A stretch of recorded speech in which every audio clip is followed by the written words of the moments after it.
welcome everybody. Thank you, CyberX, for the opportunity this afternoon to talk a little bit about insider threat. Before we get to the panelists, I just want to sort of set the stage quickly on this topic. So for those of you who don't know me, my name is Terry.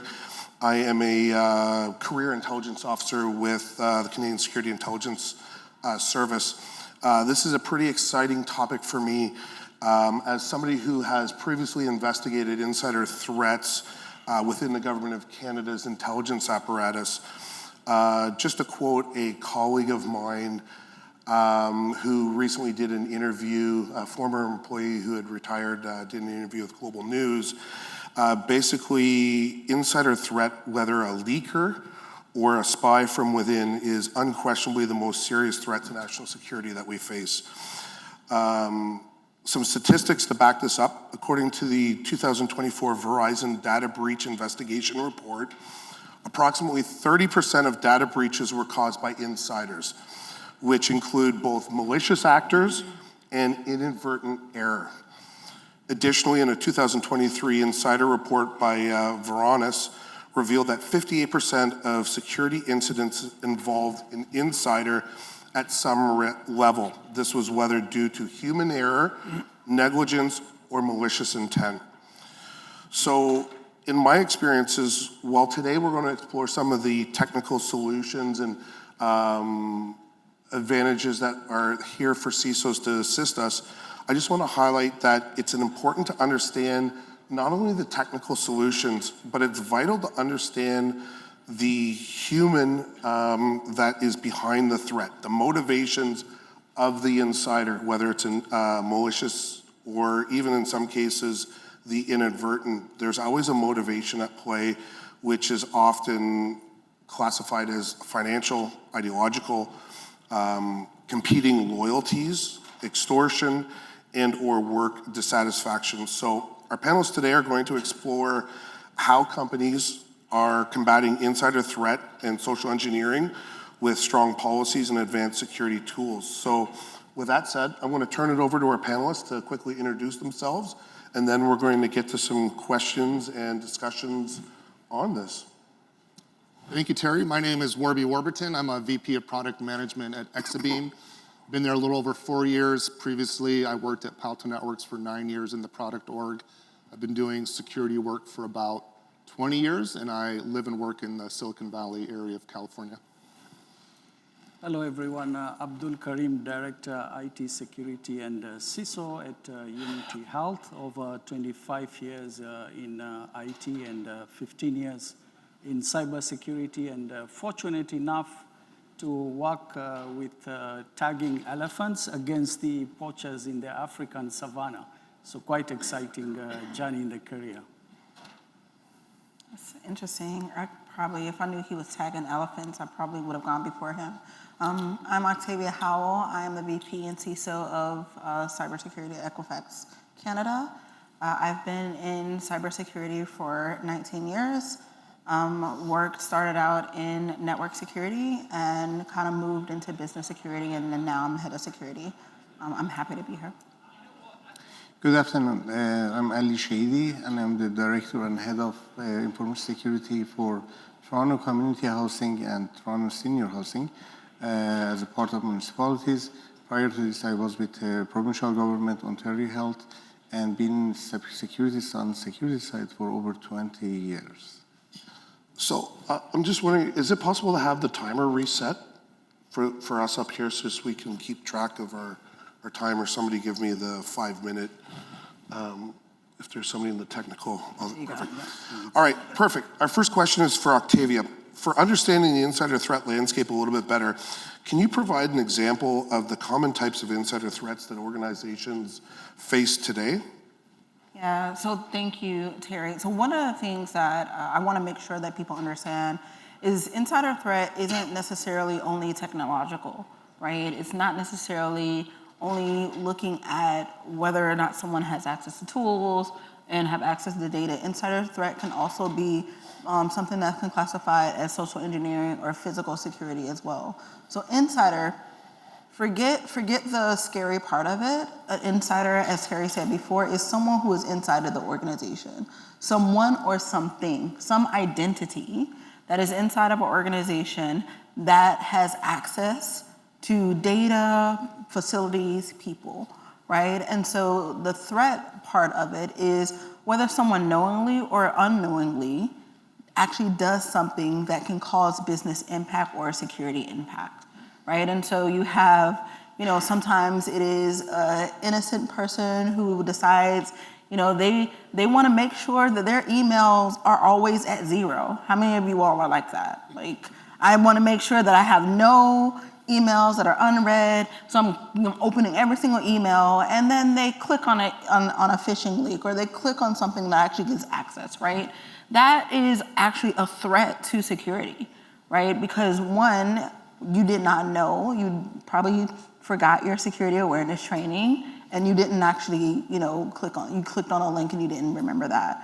Also, an insider can be someone who is malicious, who's purposely trying to actually access things or cause distraction, right? In physical security, there may be someone who may pull a fire alarm to actually get access to something else, go and do something, cause a riot or cause a lot of noise. The art of distraction, we know that there's a lot of distraction going on now. Look over here, don't look here. That can also be a threat to security and threat to the business as well. And then you also have those who may be, collusion or coercion, who they are actually working with someone or an entity to actually cause harm. So those are the different types of insiders. We've actually had situations where, we've had nation states actually come in and plant employees or plant people, make sure that they know everything about the organization, say the right things, just so they can quickly get access to data, right? We think we are hiring the most brilliant person, and that person may actually be a threat to your company and the data that's in your company. So I think it's very important that we make sure that we are always, looking at the level of access, making sure that we're vetting people properly as well. Perfect, thank you for that. Abdul, I'll maybe turn to you here. What role does employee training and awareness play in reducing insider threat? I can take that. Yeah, so thank you so much, Terry. The numbers you presented about insider, threats are quite scary. But not all insider threats, are malicious. Some of them are inadvertent, lack of knowledge, or just negligence. So, if you look at the statistics from Canadian Center for Cybersecurity, 9 out of 10 cyber attacks emanate from social engineering. So that's a very, very scary number out there, right? 9 out of 10. So awareness is something that is very, very key. The old adage that employees are the weakest link does not hold anymore. Employees are the first line of defense, because if your systems are not able to catch up, your technology basically has failed to identify those threats, then it's your employees, if they are trained very well, then they're able to identify those. And one thing that I have seen from one of my past lives, we had a profile of 15,000 employees. The phishing rate was 7%. And here are some of the things that we actually implemented and brought it down within 24 months to less than 1%. So number one is to create that culture that it's not punitive, right? Anybody who clicks on a phishing email, they should not be penalized. What we used to do is to start a conversation with that person and identify where did they fail, what are the telltale signs that they were not able to identify. We will not involve their line managers in the email body to copy them and embarrass them, but rather use that to reinforce positive behavior, right? So reporting went up from 3% to almost 35% for the phishing emails. And small incentives. Every month we used to have a reward of a gift card of $50, you know. So anybody who reports a phishing email, real or simulated, you know, we will do a draw and they will get a card. And that really drove up a lot of things. Looking at an example, you know, like we might all be aware about the MGM. And your cybersecurity training should not be very stale, that it's something you are repeating it every year without making enhancements in terms of being interactive. We heard from the previous speaker about phishing emails now. No more grammatical errors, no more poor English. I mean, they are crafted and they mimic the real world. So there are parts of your organization that you don't need to ignore. Like, for example, your help desk needs to be in that training. And we saw in the MGM case, you know, somebody went on LinkedIn, they found out who is the administrator at MGM Resorts, and then they called help desk, you know, they did social engineering, they were able to get the password, and even the token was reinitialized, and within hours, you know, the whole resort was down from the moment they made the call to the moment the systems were compromised. So a single day, they lost a revenue of $7.4 million. The 3 weeks that they were down, they lost almost $100 million, and not counting, that is the revenue lost, not counting the forensics and also in terms of the incident response. Can I make one point? So we talked about, you know, the security awareness and the people being the first line of defense. I think one of the things, like if I think about my help desk at Equifax, they often tell me what they don't have tools to do, right? They often are like, hey, Octavia, I know that you want us to do this, but we don't know how to do it. We don't have this, we don't have that.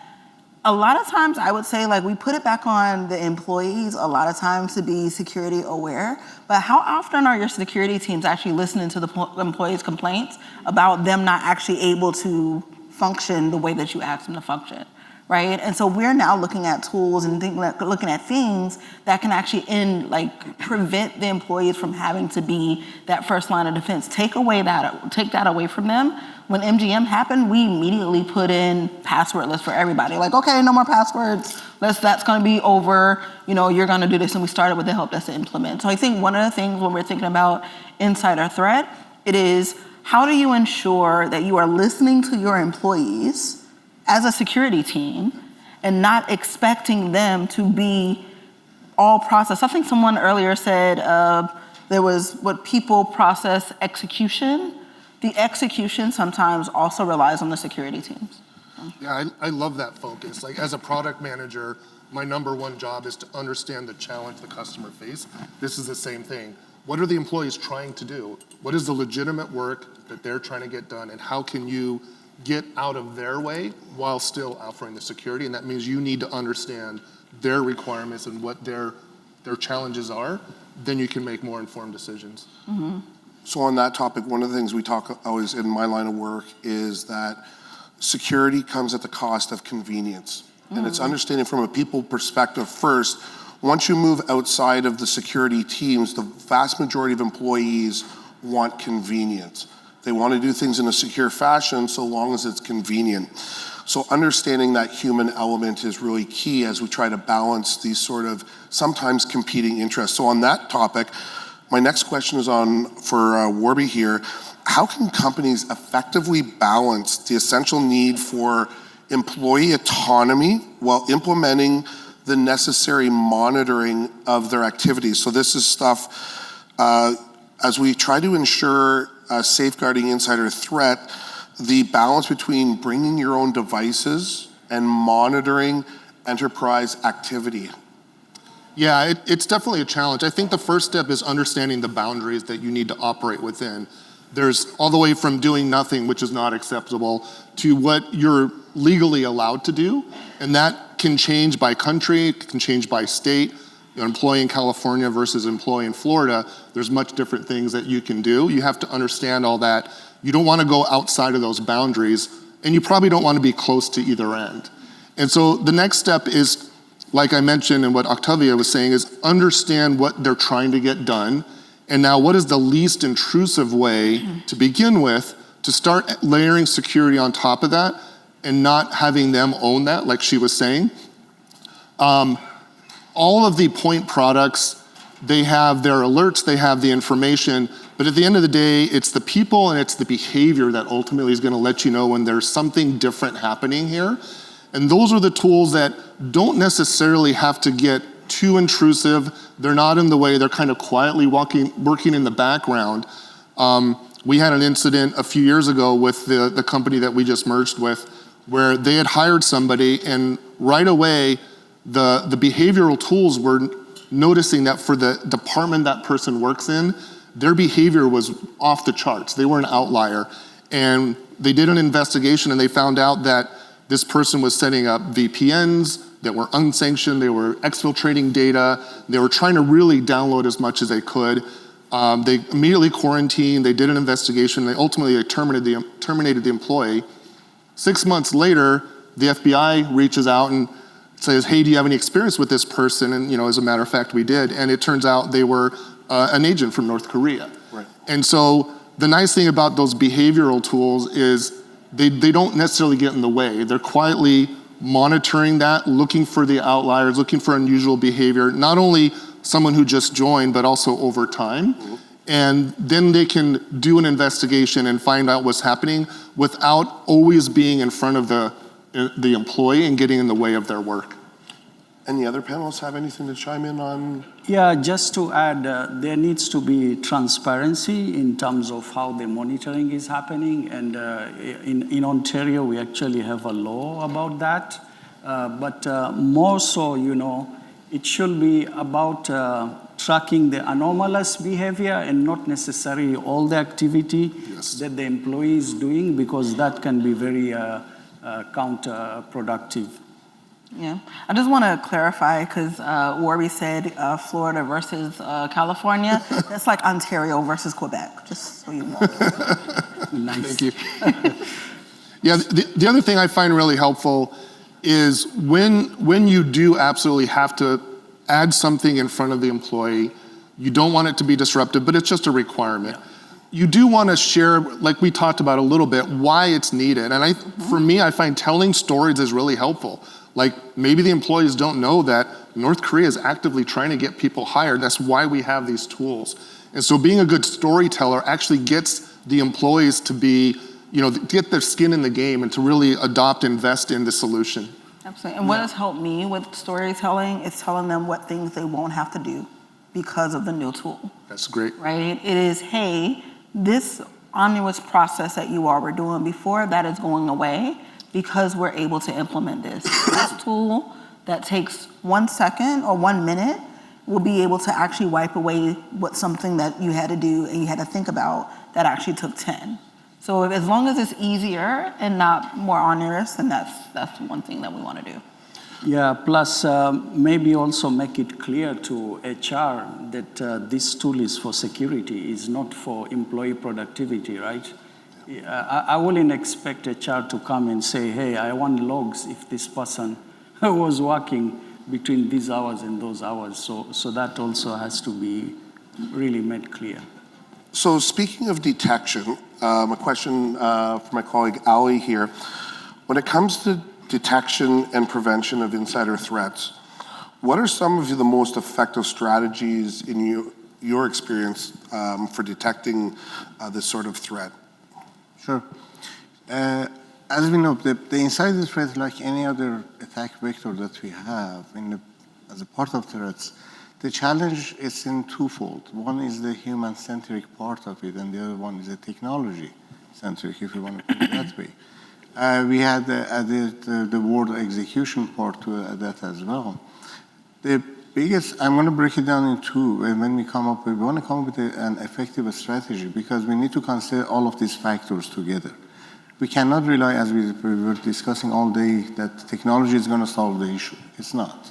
The reality is that technology, I always say that it's usually causing the false sense of security for us, that we think, okay, we do have technologies, but then, okay, we are secure. What we are missing is that the human factor, as we talk more and more about it. The other part is that also the new technologies coming in that are going to be leveraged for the new attack vectors that we see in the market.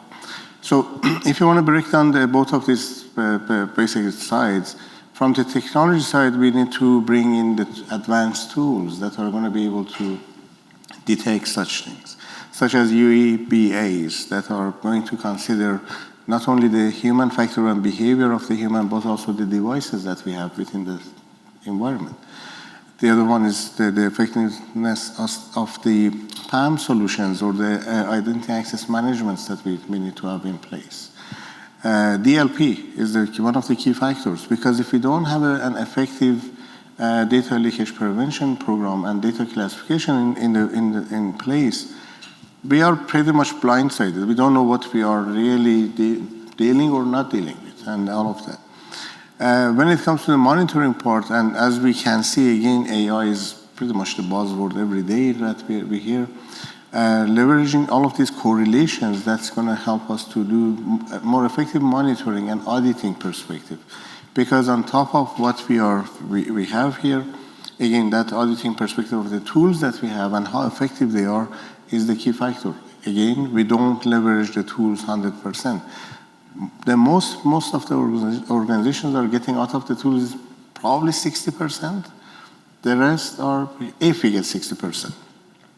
Now, when we go to the human factor part of that, then we need to look into the policies, procedures, and how we are basically dealing with that. Least privilege that has become basically one of the concepts that now we are moving toward the zero trust. We heard about not trusting anyone. Our previous actually presenter was asking us to trust his QR code. I said no. But those are all of the factors that we need to consider, including the psychology factor in here. I have seen, especially when it comes to the insider threat, unfortunately the challenge we have is that we don't have the needed controls inside from the fact that the threat actor can be within our environment, inside our perimeter. This is a challenge because usually we try to lock it down from outside, but from inside it's based on that trust. This trust comes to the fact that, okay, how are we going to provide or managing the privilege within our environments and all of that. On top of that, the psychology and the behavior that goes back to what our friend Abdul was mentioning, HR role in this game. Because HR plays a major role in here. And if we see that, okay, there are plans that, you know what, some ex-person with that can have access to the very high-risk information is going to be close to exit of the organization, for instance. That's one example. They need to inform the security and IT way in advance. And I have had this situation, actually, that we knew that we are going to basically terminate someone by design because that person was under contract or whatever. And we realized that the behavior has started changes because now he's trying to access the information that he wouldn't need it originally. That's where we came back and said, you know what, block all and make sure that we are doing that. So if we have all of this in place, then we can have more effective monitoring put in place. It's a very valid point that you raised. So to combine a few of the topics and some recent examples that we're facing in my organization, the Canadian version of the FBI story is we're going out to entities where we believe there's an insider threat concern. And it's seeing the emergence of the IT security teams, the CISOs working very effectively with HR programs. An effective HR program right from the day that you hire people. And one of the major hurdles we face as Canadians is our naivety, unfortunately. I hate to say it. We all too often see the good in everyone. And HR can be very effective in ensuring that we're hiring and employing and providing access to critical data to the right people. And I just want to leave it at that, is when you look at the motivations and balancing the corporate requirements, it comes down to, is there any nefarious motivations that this employee may have? Are there certain indicators that we can detect? Do they have changes in lifestyle that have, caused them to act in a certain way that they may have not have acted in the past? These are things that maybe haven't been in the forefront of most CISOs' experiences. So again, as we break down in the security realm silos and work collaboratively with the various elements that can bring expertise within your organization, I think is a really great way to go. Sorry, go ahead, and I want to add more to it. No, I was going to say one of the other things that we hadn't talked about is how much culture actually plays a part in how you actually deal with your employees, and whether you actually even consider them an insider threat, or if they're a great talented employee that you can actually kind of mold, right? I remember when I was in the US, we had an intern who came directly from Russia, and he literally, as soon as he came in, he just started trying to hack into everything. And we were like, hey, what are you doing? And he was like, oh, I just want to show you how talented I am. Right? And it was funny because some of our guys were like, what? He's Russian? And when we You're picking up the phone and calling me, right? This is in the US, so I wouldn't be calling you, but yeah. but it literally, they told me to talk to him, and I had a conversation with him. And one of the things that I learned is that in Russia, literally since they're 12 years old, they're actually taught how to actually, hack into systems, break into systems. I don't know about you, but that's literally what I did when I was a kid too. We literally logged in. I have hacked into my college's computer systems, told them that I was able to get everybody's password, showed them that I was able to do it. Literally, the things that we did 10 years ago, that's what's going on. And so we have to realize, when do we actually harness talent, and when something is really an insider. The threat thing is, do you allow this to continue? Do you say something about it? And once that correction happens, do they continue, or is this something else? So I think one of the things, culture plays plays a big role in how we actually, manage human resources. It's not only HR role to manage human resources. As security teams, we have to actually know what's going on and how people behave, and their cultures as well, because that can actually be the difference between someone who actually plays to us, actually helps our organization maybe create a better product, right? Or whether or not someone is really an insider, or you can actually turn them into an insider threat if you actually handle them incorrectly. So great point, Octavia, and I love that. And I just want to build upon that with my next question. I'll leave this as an open one to the panel. How do we balance employee privacy with corporate responsibility to protect data? So when we look at monitoring, when we look at all of this sort of stuff and the bring your own devices to the workplace, how do we balance the corporate risk and exposure of data to the privacy? I'm going to start with that, Terry. As we are talking, HR plays a major role here, because we do know that the enterprise policies, they belong to HR enterprise-wide. And who's in charge and enforcing them is HRs, usually. So from that perspective, we need to have a clear policies about this, and we have a very clear communication with the employees related to what we are monitoring, what we are not monitoring. We need to be transparent about this, very clear, with everyone. And everyone is aware that we are doing it 24/7 and which parts. Other aspects of that is related to what are we really monitoring. We don't want to monitor everything, because at the end of the day, it becomes, again, noise and useless. So we need to identify the exact points of monitoring that, or data that we need to monitor, in order to have an effective monitoring. And at the end of the day, we need to have that training for everyone. And by having the training and all of that, and again, clear communication and making sure that we are not capturing the things that we are not supposed to capture and using against them, then we build that trust relationship also between employees, at the same time HR and security team. So those are the factors that we need to consider. And we know that I forgot the name of the bill or number that we had a couple of years ago, that we need to be transparent, that the government passed the law, that we need to tell employees what we are monitoring or not. So those are the factors to consider for privacy side.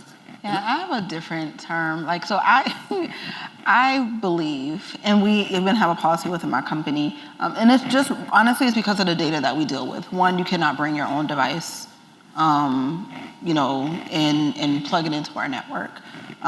We monitor everything, and we actually we monitor everything once you're on our network and once you're in our building, right? And really, it is more of a protection for the employees and the contractors that we actually have guardianship over while they're actually in our building than anything else. We're not monitoring to catch you or do anything, but if something happens, we need to be able to protect our employees. We need to be able to protect the assets that we have as well. So it's twofold. One, yes, we're monitoring to make sure that the people and the resources that have access to our resources are utilizing the resources in a way that they should. Two, we're monitoring to make sure that the people and the resources are protected, because if you are threatened by another employee or a contractor or a resource, guess what? We monitor that, and all you have to do is say, hey, this actually happened, and we go pull those logs, right? And so it's for protection, as well as protection of the employee, as well as protection of the company. So moving towards the end of our presentation here, my last question, I'm going to start with Abdul, and then I'll open it up to the rest of the panelists. Considering the future outlook for insider threat landscape, how do you see the changes to this landscape in the next 5 to 10 years unfolding? Yeah, I think 10 years will be very hard to predict at the pace that technology is moving. But at least in the next 5 years, you know, definitely AI will become part of any organization for competitive advantages. And it will be inevitable, right? So it's a double-edged sword, not necessarily just the negative aspect of it, right? Like my hospital, we have almost 50 models we developed internally on AI. And all of us can attest with the challenges in healthcare in Ontario with staffing and nursing. And some of these models are able to really help in terms of resource planning. In terms of radiology, somebody had a concussion, you know. You put the image there, and it's able to annotate exactly where the bleeding is, and saves the time of the radiologist. However, you know, on the other spectrum, the attacks are going to be more sophisticated, you know, the kind of phishing emails that will come will be very fast and furious. And then looking at quantum computing, right, it will almost invalidate the passwords, and also the level of encryption and the efficacy of, you know, the cryptography. So those, I can foresee that those will be the challenges. But on the positive side, you know, AI will be embedded in security tools. Today, we have some EDR solutions whereby there is a new vulnerability. You can just say, hey, find me this vulnerability in my environment, you know. And within seconds, it can tell you these are the endpoints that have that vulnerability. If you're doing threat hunting, you can get that information within minutes. Then before, where you had to have 3-4 analysts, you know, going to 30,000 endpoints and running a scan that you have to run it after hours and get the answers after 24 hours, which may not really be a very efficient use of your resources. I would like to talk a little bit about even the early process of bringing employees in. Like about 2 months ago, we had a deep fake interview. And within about a minute, you could tell something was off. You know, the lips were moving, the eyes weren't, the hands weren't. We ran the interview because it was a great learning exercise. That's actually pretty cool. Nice. Yeah. I would love to see. Did you record it? There may be a recording. Okay. But the question is, first of all, this candidate got through the initial recruiting screen, right? This was a technical interview. This wasn't the first interview. And the second part is, to your question, what does that look like in a year or 5 years? Like, that deep fake might be excellent. We may not be able to detect it. So I think we need to think about not only the tools that can detect that kind of deep fake, but also the processes to catch that. Like we talked about earlier, do we need to always have some point in the interview process of face-to-face somehow to make sure that we're screening that out? So it's gonna be a balance of both. The technology is gonna be kind of the arms race. Sometimes we'll be ahead, sometimes we'll be behind. We have to augment that with good processes. Octavia, you were sharing an interesting story speaking about the future of insider threats. Do you want to share a little bit about the AI machine learning that you were recently participating in? Yeah, so I'm actually a part of the Information System Adversarial Threat Alliance, which is kind of like a part of DARPA that's based in the US, and DARPA is a Defense Advancement Research Project Association. And so it's a threat casting, and so literally it is, what do we think that the adversarial, like what adversarial threats will be in existence in 10 years? So 2035, you know, we don't just look at like, oh, the bad guy is gonna get more sophisticated. It's like, no, like what things do we need to build today to make sure that when these sophistications happen, then we are actually ready and we could stop them from happening. And the inaction of us would actually cause everyone to die. Like literally that's how, like if you don't take action, people will die. So what things do we need to take action for? And so we actually talked about, a couple of stories. But one was, you know, actually doing, you know, the harvesting of data that's actually happening right now. What happens when you're actually able to decrypt all of that data, right? And then once that data is encrypted, they actually use artificial intelligence to actually create a synthetic ID or something that actually can identify that, you know, what your characteristics are as a human, right? As a person, and they can actually go after and threaten you, right? And then you become an insider because you are now working for an organization that may have a lot of information. They actually, in the case that we had the story, it was a bank. It was a large bank that actually held a lot of digital currency, because 10 years from now, we may no longer be based on the US dollar. We talk about BRICS, and literally we may actually go to a digital currency and everyone actually has one form of digital currency, right? And so what happens if artificial intelligence is able to actually screen all the data that's been now harvested, now decrypted, and can actually threaten individuals and now actually cause them to do nefarious things for the companies that they work for? How do you detect that? How do you know? Like if it's someone that's on the cybersecurity team, they know all the vulnerabilities, they know all the threats, they know how to actually ingest the artificial intelligence self-healing algorithm to be able to actually stop the healing from happening. So what things do we need to put into place now to ensure that when that happens, then it's actually something that we can actually throw against? If I may just add to what Octavia mentioned. Again, everything is about, okay, future and AI, quantum and everything. And this morning we heard about that, okay, we are far away from that. But the reality is no. We said it, that it's pretty much here. It's not far. It's here. It's here. It's here. It's just not commercialized yet. And it's very soon it's going to come out. The challenge is that, again, not being ready or be future ready for that. And we are just saying, let it come and then we are going to take care of that. And that's what Octavia also mentioned. So with all of the technologies that we have, if we consider even to relate to this insider threat concept, if we come up, let's say, because we are moving toward the zero trust, again, a strategy that everyone talks about it, which is a journey on its own. But if we consider all of the, again, no trusting at all, or trusting the ones that they need to trust, if we can come up with and we know that we are moving toward, let's say, passwordless concept, no more passwords, no more identity, and all of that. How are we going to manage that? If we are considering, the new advanced technologies such as behavioral type of biometrics, considering all of those factors, that would be able, okay, how fast I'm typing on my basically keyboard? What are my habits of navigating through the systems.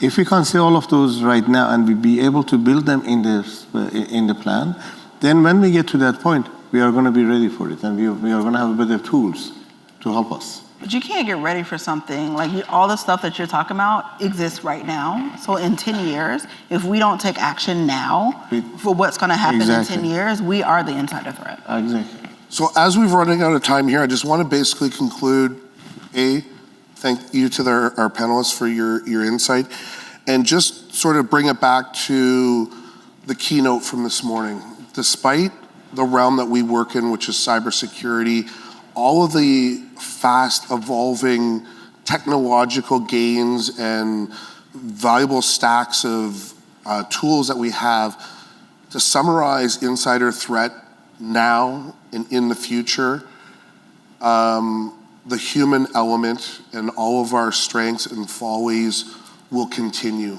It is, for the reason that my profession is arguably the oldest profession in existence and will continue to be, it is the strength and the weakness of our employees and humans and our human actions that probably are going to continue to pose the biggest threats to our systems and our data moving forward.